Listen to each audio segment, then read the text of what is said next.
রাধে রাধে বন্ধুরা, হরে কৃষ্ণা। বন্ধুরা, আজকের এই ঝুলনের পুণ্য দিনে আপনারা বৃন্দাবনের রাধাকৃষ্ণের ঝুলন দর্শন করুন।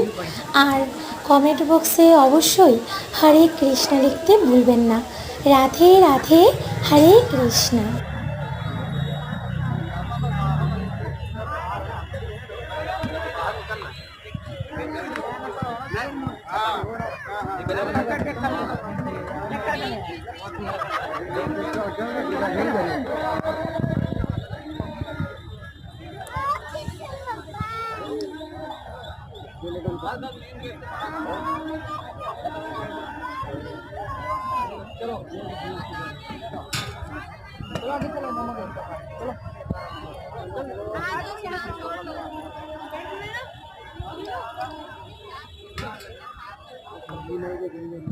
चलो